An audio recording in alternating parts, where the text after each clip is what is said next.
we go. All right. We want to welcome folks watching at home, both live and later on. Found out that Bill Joseph was at just last, no, it was 2 weeks ago when they were out east. He told me that he got on and watched it, and what a great outreach. So welcome. Don't forget you can go to our website, hit prayer request, and send a prayer request to me. You can even go there and hit giving, and you can donate to the church, but thank you for worshiping with us this week. So, the date was Sunday, September 3rd, 1973. The place was Munich, Germany. The event was the 1972 Summer Olympics, the 10,000 meter finals. Now, if you remember, that was the Olympics that had a terrorist attack, and that was tragic. And in the midst of that whole thing, there was this 10,000 meter final race. And one of the runners was a guy named Lasse Viren, and that is him on the ground on the picture that's on your right. He was an Olympic distance runner from Finland. And he was running a strong final, and he was considered one of the front runners, no pun intended, to win a gold medal.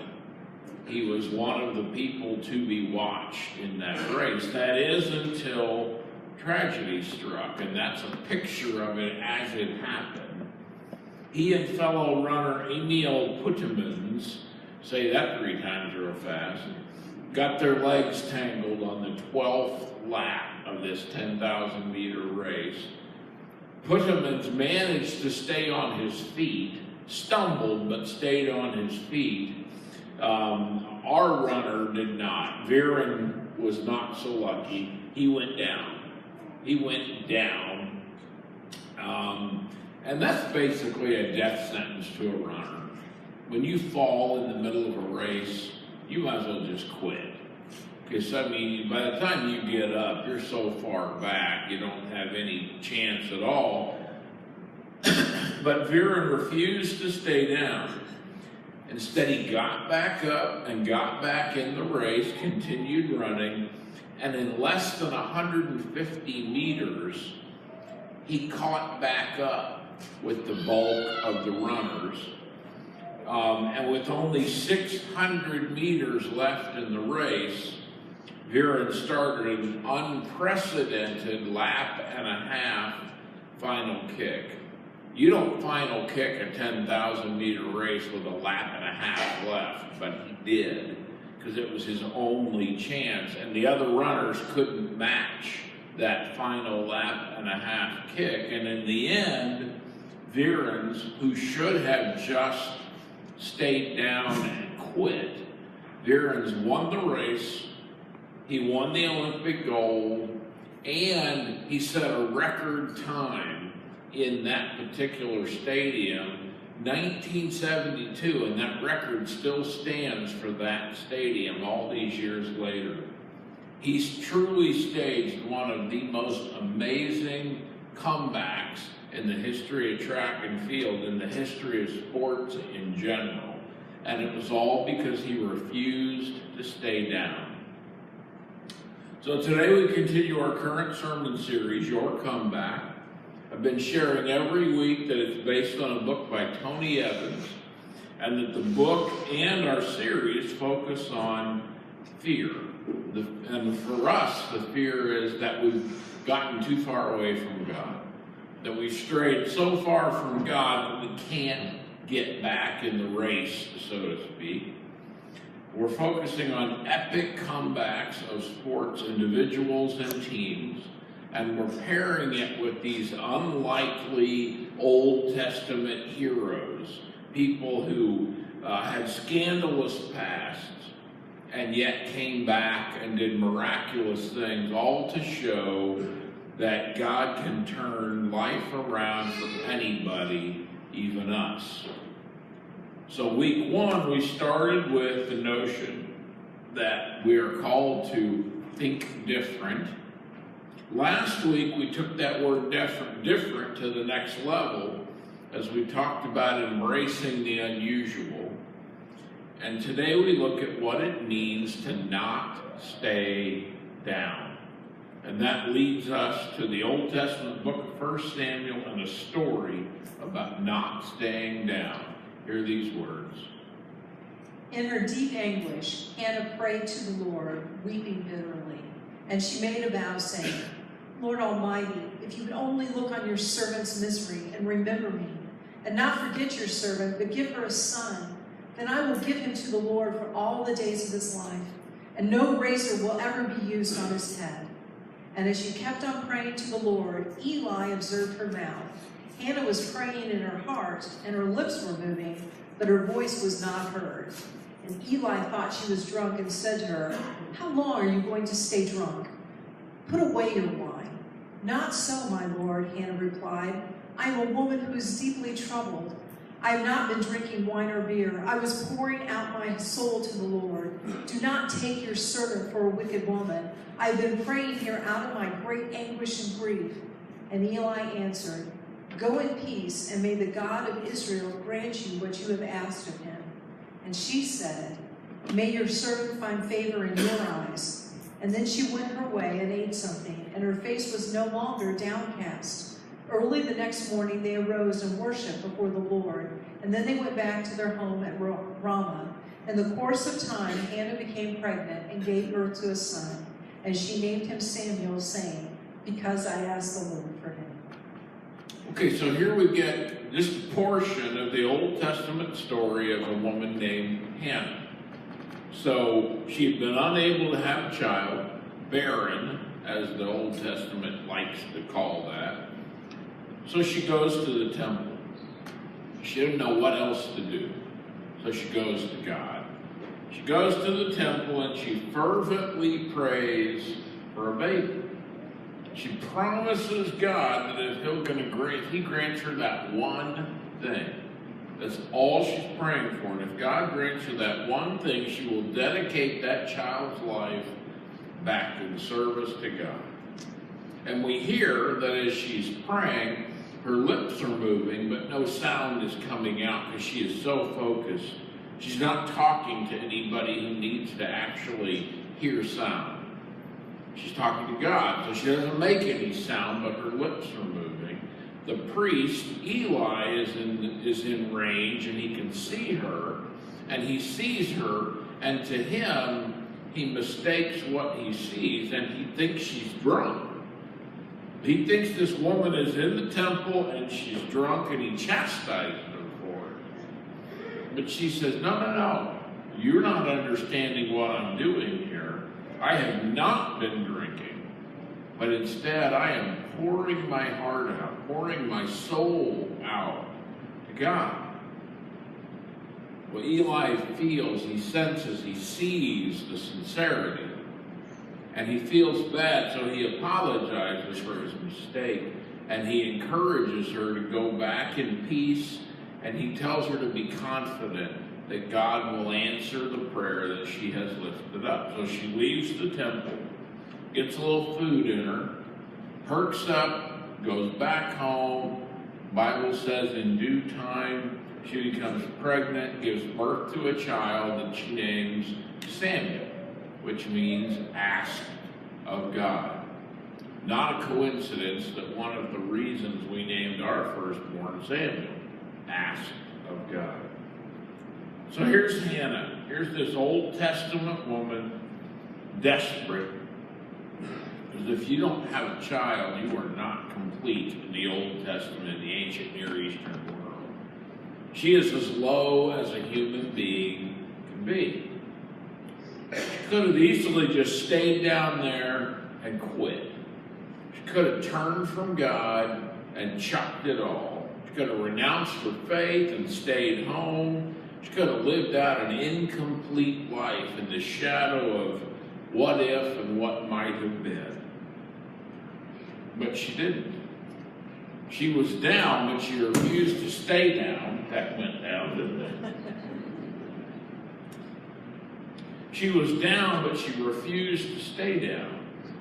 So she goes to the temple, She throws herself at the mercy of God right there in the temple, and she begs. She pleads. She promises. She offers the only thing she has to offer, herself.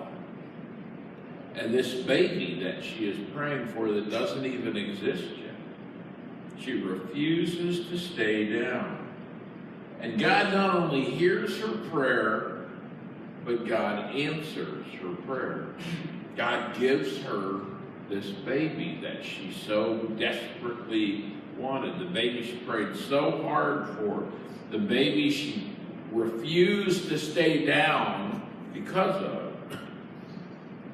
And this baby, Samuel, if you read on from here, he grows up to be one of the key people in the Old Testament in the ongoing story of God and his chosen people. So what I hear from Hannah's story is that falling down isn't a what-if kind of scenario. The truth is, you are going to fall down.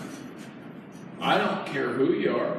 I don't care how blessed you've been in your lifetime. You simply can't go through the unevenness of life without falling down sometimes, because life is simply going to get in the way. Life is hard. And I would bet dollars to donuts that it's not for you and me both. It's not that you're going to. You've already done it. You've already fallen more times than you can count in your lifetime. And yet, here you are. Here you are. So the question is, why? Well, logic would dictate it because so far you've refused to stay down when you fell down. You refused to do that. You got back up, you dusted yourself off, and you continued on the journey. Now, to be honest, if you're like me, there were times you did that and you didn't even realize you did that. You didn't consciously say, I have to get back up and dust off and go. You just did it. And that's great. It really is. That's the human nature of us. But sometimes you fall so badly and so hard that you not only don't want to get up, you're not even sure that you can anymore.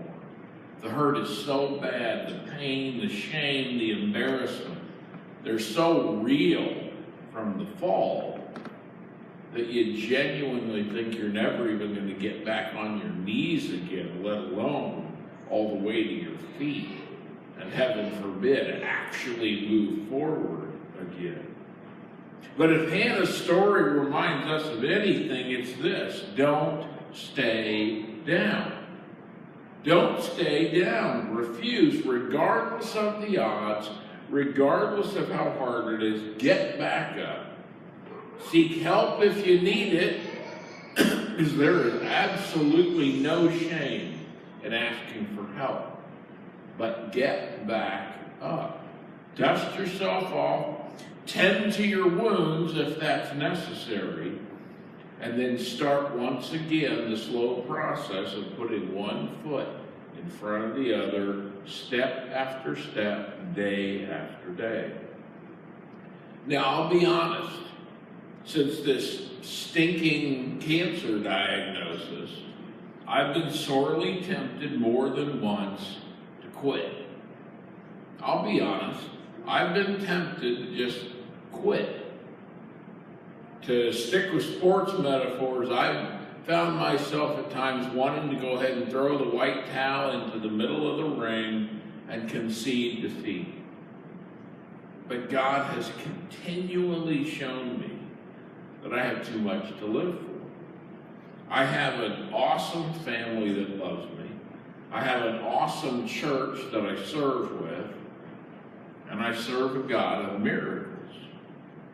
So I continue to get back up, dust myself off, put Band-Aids on the scrapes, and get back in the race. As I wrote this message this week, I remembered a time when I was a kid. And like me, I'm sure you did too, but our house had the old screw-in bus fuses. This was before circuit breakers, and you had 15, 20, and 25 amp fuses, and they screwed into different spots, and they controlled different parts of your house, and periodically the fuse would go bad. It was a summer day. My dad and I were the only ones home. Fuse blew. I was a kid. I knew how to change it. So I told my dad I got it. So I went out, checked which one it was, got a replacement, took the old one out. I'm screwing the new one in, and I get my fingers too far around on the fuse, so that when the fuse takes hold, I got bit. And I got bit hard. I got bit so hard it knocked me onto the floor, and I'm laying there on the concrete garage floor, kind of in a daze for a moment. A lot of pain, to be honest. It felt like somebody laid my right arm on the concrete and hit it with a sledgehammer. My arm hurt. I'm trying not to cry. I'm a kid. Well, my dad, like I said, only other one home. He's sitting in the kitchen at the counter. I know, because I just left him a couple minutes ago. So I go in and I tell him, Dad, I got shot really bad and it really hurts. And he's reading the paper, and he looks up at me and he goes, "You'll be okay." And he goes back to the paper. And that was my dad's general approach to things like that. He didn't offer a ton of sympathy when we were kids. His basic focus was spit on it, rub dirt on it, walk it off. You'll be okay. Now, I came in wishing I would get the there that my mom would have offered me had she been home. But when I look back on that moment, I realized that what my dad was saying in his own odd and awkward way was, don't stay down. Don't stay down. It comes back to me today. Now, don't get me wrong. There's no shame in laying on the garage floor for a minute and trying to catch your breath and collect your wits and figure out what the heck just happened. There's no shame in shedding a few tears. There's no shame in asking for help. The shame is staying there and not getting back up. But I want you to notice one more thing about Hannah's story before we move on.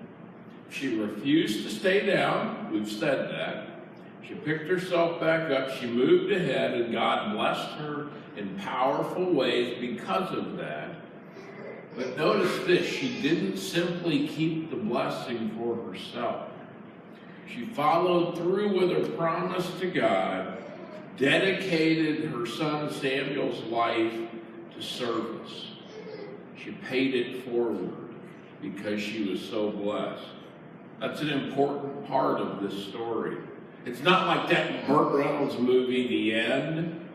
You ever seen that movie? He's dying, and he decides he's going to end it all, and so he's going to swim out in the ocean as far as he can swim until he has no energy left, and he will drown because he can't get back. And so he does that. He swims out as far as he can swim, and he's out there, and he suddenly decides, I don't want to die. And so he starts begging and pleading with God, and he starts struggling to try to get back to shore, and shore seems so far away, and he's just got nothing left in the tank. But he keeps praying to God, and he makes these amazing promises to God. I'll do this, and I'll do this. Just keeps promising all these things to God as he struggles to get back to shore. And the closer to shore he gets, the more of those promises he starts dropping back off. He starts taking them away, and the promise gets smaller and smaller the closer he gets back to shore. And as he finally somehow manages to drag himself up onto the beach, half dead, but not dead, he made it, he looks up at God and he says, forget it, never mind, I'm fine. So it's not like that. It's not like that at all. Hannah made a promise to God. She saw it through. She paid it forward. And as I said, her son Samuel becomes one of the giants of the Old Testament. Once you cross the finish line and God has restored your strength, give it to the next person that God brings your way. Don't stay down. Would you pray with me? Father God, I thank you for the story of Hannah. Thank you for the reminder. It's so easy when we fall to just give up and stay there. But I am moved by the story of Hannah, who refused to do that. She even embarrassed herself in front of Eli the priest in an effort to bring a last-ditch prayer to you. She refused to stay down, and you blessed her richly. Now, we got to remember, Lord, that you answer prayer. It's not always the way we want it, and it's not always in the timing that we want. But at least my personal experience is, when I have the amazing gift of hindsight, I can look back and see that if it didn't turn out the way I wanted it and when I wanted it, your way is always better than mine. So help us to know that you will answer our prayers. Help us to not stay down, but to pick ourselves back up and get back in the race and continue to work toward the things that you are calling us to do. And Lord, as we turn toward a time of offering, what a time to remember that. What a time to remember that. Because we're in the midst of a challenging phase in our history, trying to do this capital campaign and also just trying to maintain what is literally the largest budgeted, long and storied history of this church. We're trying to do two really tough things at the same moment. And it's working. And it's not working because we're such spectacular human beings or because we're so good at what we do. It's working because of you. It's working because we continue to get back up and we continue to follow you. So help us to do that. Help us to see it through. Help us to continue to not only support the ministry, but support the capital campaign. Support the things you've called us to. We thank you for the opportunity to serve and pray that you find great joy in the gifts and the givers. It is in your name that we pray. Amen.